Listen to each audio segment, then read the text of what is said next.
E hoje eu quero compartilhar algumas coisas do capítulo 2. E eu vou ler aqui com você logo os primeiros versículos, tá? Do capítulo 2. E olha, aqui já de cara, tem uma coisa aqui muito poderosa que me abençoou bastante hoje. Olha só, capítulo 2, versículo 1, o texto vai dizer assim, ó: E foi um homem da casa de Levi e casou com uma filha de Levi. E a mulher concebeu e deu à luz a um filho, e vendo que ele era formoso, o escondeu por 3 meses. Quando a gente lê esses 2 versículos aqui, aparentemente não tem nada demais neles. Mas onde eu quero levar vocês agora? Presta atenção. Olha só, você que está com a sua Bíblia aí no Smart ou a Bíblia física, dá uma folheada aí um capítulo atrás, volta um capítulo atrás e presta atenção aqui no último versículo do capítulo 1. Olha só, isso é muito poderoso. Então ordenou o Faraó a todo o seu povo, dizendo: A todos os filhos que nascerem lançareis no rio, mas a todas as filhas guardareis com vida. Agora, quando você lê o versículo 22 do capítulo 1, que é na cronologia do texto bíblico, não da história, mas vamos usar a cronologia do texto bíblico. Olha só, no versículo 22, o Faraó manda matar todo mundo, todos os filhos que nascerem dos hebreus. No capítulo 1, a gente vai ver que o povo de Israel está vivendo uma vida de escravidão, como nós falamos ontem. Cargas pesadas, angústias, tristezas. Agora, olha o que esse Arão e Joquebede, que são os pais de Moisés, vão fazer logo no versículo 1 do capítulo 2. Primeiro, eles se casam. Segundo, eles têm filho. Eles têm um filho. Eles se casam e eles têm um filho. Agora, a pergunta é, o tempo não é de dificuldade? O tempo não é de perseguição? O tempo não existe uma lei nesse tempo que manda matar todas as crianças?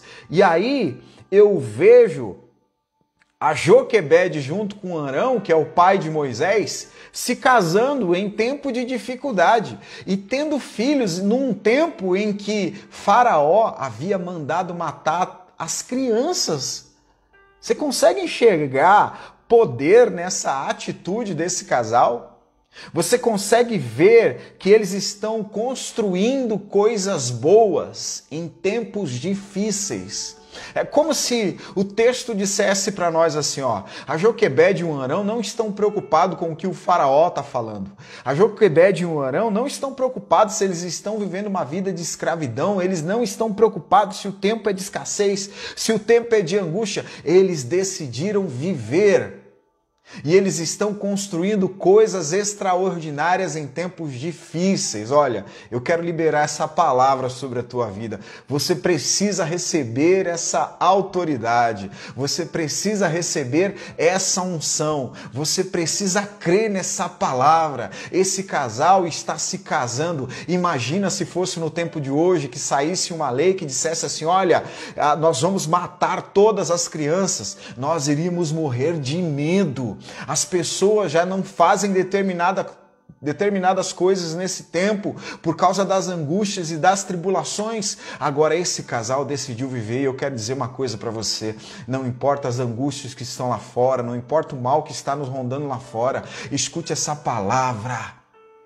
Viva, seja feliz, construa coisas extraordinárias. Por mais que a escassez exista, não baixe a guarda, não baixe a cabeça, não desista, porque o Espírito Santo de Deus está te auxiliando. Eclesiastes capítulo 11, versículo 4 vai dizer assim: quem observa o vento nunca semeará, e o que olha para as nuvens nunca cegará. Cegar é colher. Não fique olhando as circunstâncias difíceis. Creia naquilo que Deus está fazendo. Nesses tempos difíceis aqui, o Moisés nasce. E aí eles olham para o Moisés, uma criança. E criança chora. E criança não se comunica. E criança faz as necessidades na fralda, criança dá trabalho. Mas a mãe do Moisés olhou para ele e viu que o menino era formoso e ela decidiu: eu não vou jogar o meu filho no rio Nilo. Olhou para aquilo que era pequeno e viu grandeza. Nós precisamos ter esse olhar. Você sabe o que nos para? Você sabe o que gera desistência em nós? A Bíblia vai dizer que se os seus olhos forem bons, todo o seu corpo será luminoso. O problema às vezes não está nas coisas em si mesmas. O problema às vezes não está na realidade factual. O problema às vezes está na maneira com que você olha para as coisas. É como você está olhando. A Joquebede olhou para o menino e viu grandeza nele. Ele é pequeno, mas ela viu grandeza. Às vezes a gente olha para as coisas que estão à nossa volta e a gente trata com tanta mediocridade por causa do nosso olhar. Porque às vezes o nosso olhar condena aquilo. Por que o nosso olhar condena aquilo? Porque talvez aquilo ainda não é aquilo que nós desejamos. Talvez aquilo ainda não é aquilo que nós almejamos. Mas deixa eu te falar uma coisa a respeito de promessa de Deus. Toda promessa de Deus tem uma história. Quando eu olho para o capítulo 2 do livro do Êxodo, eu vejo um Deus de promessas, que está cumprindo sua promessa, mas o cumprimento da promessa não é num estalar de dedos. O cumprimento da promessa é uma história, um processo. Entenda, tem momentos na vida que Deus coloca coisas tão pequenas em nossas mãos, e por trás dessas coisas tão pequenas, tem coisas tão extraordinárias, tão sobrenaturais. A palavra diz, olha, seja fiel no pouco, porque Deus quer te colocar sobre um muito. Eu entendo que Deus, quando Ele quer me dar muito, primeiro Ele coloca pouco em minhas mãos, porque o pouco é transitório. E através do pouco, Deus vai medir, não que Ele precise disso, mas Ele vai medir o meu nível de gratidão. Ele vai medir o meu nível de excelência.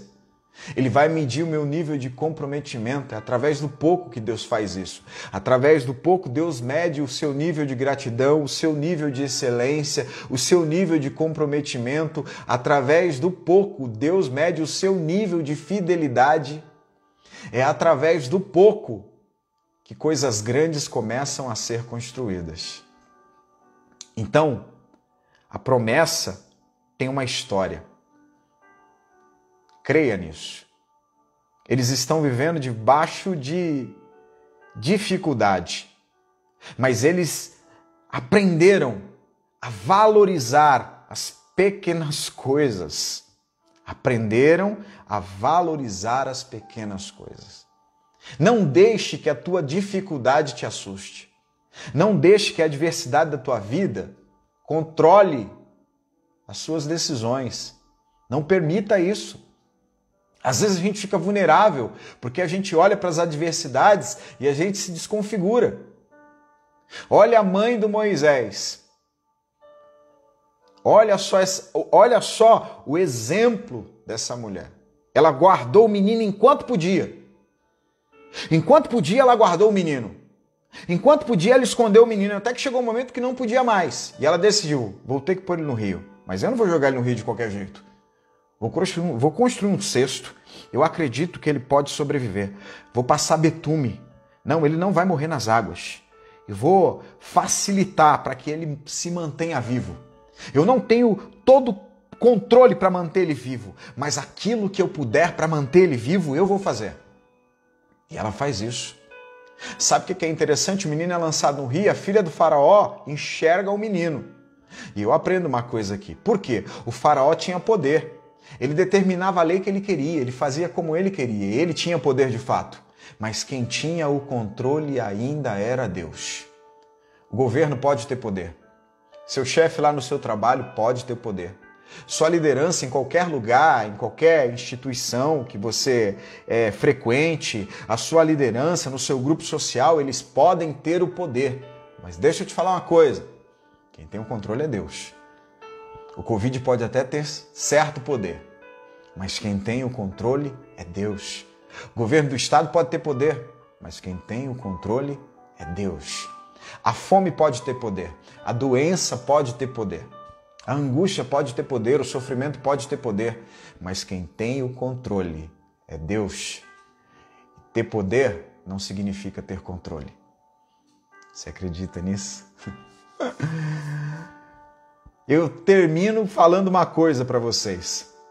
Dificuldades não apagam as promessas de Deus. Dificuldades não apagam as promessas de Deus. Deus, ele sempre vai se lembrar das promessas que ele faz. É claro. O momento que Deus entra é sempre uma incógnita para nós. O momento que Deus vem é sempre uma coisa assim, que a gente não tem muita certeza. É sempre um momento inesperado na nossa vida. Existem momentos na vida que Deus, ele se antecipa. É o cordeiro morto antes da fundação do mundo. Deus, ele se antecipou. Antes de criar a humanidade, ele sacrifica Cristo. Ele se antecipou. Existem outros momentos que Deus vem no exato momento da luta. Lembra dos discípulos dentro do barco, tentando atravessar o mar? As ondas furiosas, vem Jesus andando sobre as águas. Chegou na hora da adversidade. E existem outros momentos que Jesus vem depois. Você lembra do Lázaro?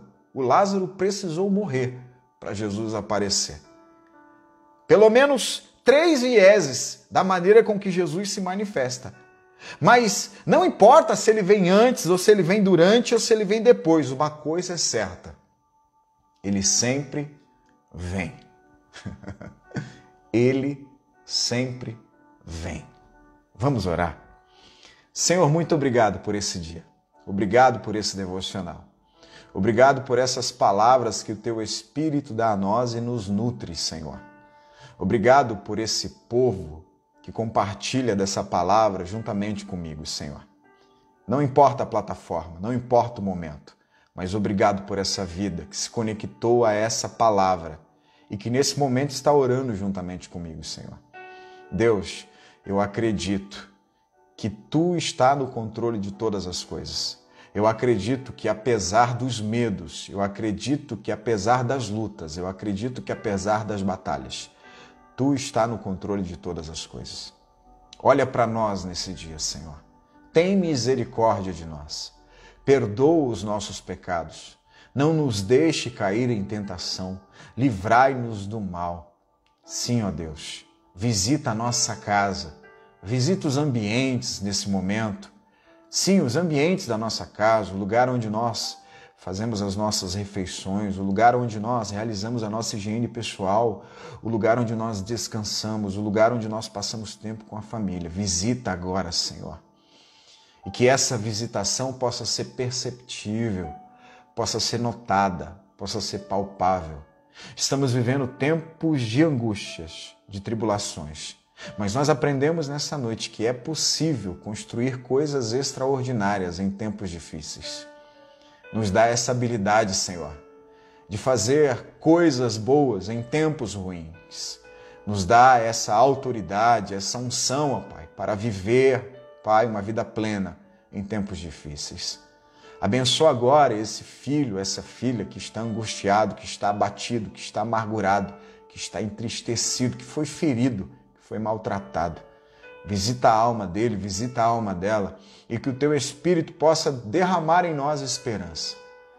Abençoa, Pai, os nossos dias. Abençoa-nos, ó Senhor, e nos guarda no trânsito, no trabalho, na rua, no ônibus, no carro, em viagem, Senhor. Toma nossas vidas em Tuas mãos, porque nós cremos que apesar de circunstâncias por aí terem mais poderes do que nós, Tu tem o controle de todas as coisas. Em nome de Jesus. Amém. Que Deus abençoe sua vida, que Deus abençoe sua casa, que Deus abençoe sua família. Deixa eu te dar um recadinho importante. Amanhã nós não teremos devocional. Amanhã é o meu aniversário e eu vou passar o dia em família. Porém, quinta-feira, nós voltamos aqui. Voltamos aqui para ler a palavra, abençoar a sua vida e fazer um período de oração. Amém? Deus abençoe. Estamos no Spotify. Se você ainda não se inscreveu no nosso canal do YouTube, eu deixei aí o link na descrição. No Spotify nós somos Rocha de Refúgio, Instagram nós somos Rocha de Refúgio, e eu espero te ver na quinta-feira. Grande beijo no teu coração, da tua família, e que Deus abençoe.